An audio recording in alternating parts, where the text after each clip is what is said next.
Hi guys, thank you so much for tuning in to Battle with Ola once again. This is Mujola Oluwa and I'm super thrilled to be here once again. Today we want to talk about a very important topic, as all our topics are. It's in the realm of criminal law and international criminal law. And it's very important we talk about this because I've handled a few cases that involved this. And I really want to share, some important information so that, it will be easy for people to identify when they have been targeted for this kind of crime and they will know the way out. Today we want to talk about advanced fee fraud. Advanced fee fraud. I'm sure you've heard it before. Probably not, but today you will understand what it means.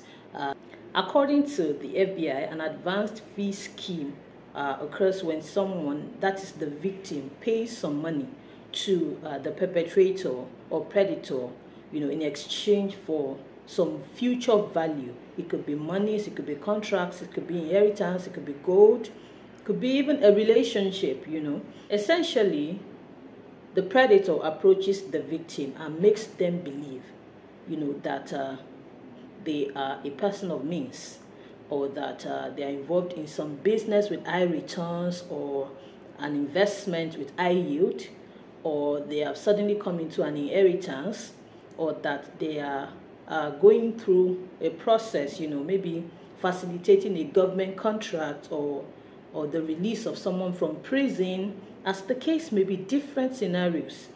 And then they ask for money.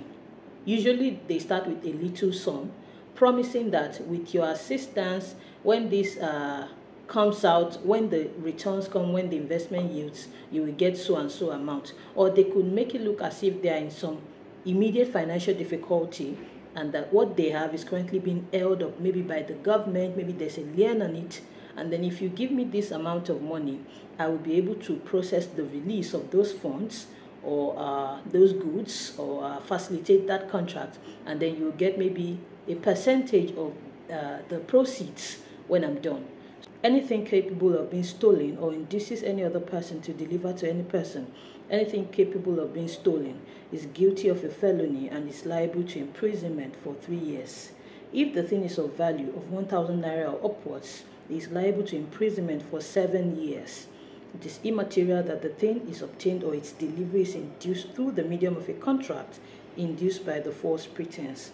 The offender cannot be arrested without warrant unless found committing the offense. So this would most times cater to local domestic offenses, but when we talk about the international part, we look at some other laws that we will go through much later. So you see, there's also the letter from Jerusalem, or the Spanish prisoners camp too. They would present a front that they are trying to help a wealthy person that is in prison escape. So in order to escape, they need some monies to bribe the prison officials or to facilitate some processes. So they promise that when this wealthy person comes out, he has promised, or the family has promised, that they will give them so amount of monies, and then they will share it with you. Different types of stories are sold. So letters from Jerusalem, that one even dates back to, I think, the 19th or 18th century. Say for instance, they ask for $200 at first, they pay back, ask for another $200, pay back.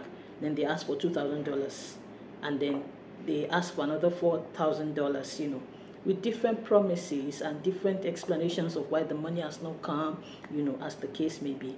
There are some people who also perpetrate this act, physically, and I've had to handle a few cases. And I get these emails every now and then because my email is in public domain because of my practice, my law practice, and they say things like, oh, they found out that their uncle died and he left so thousands of USD,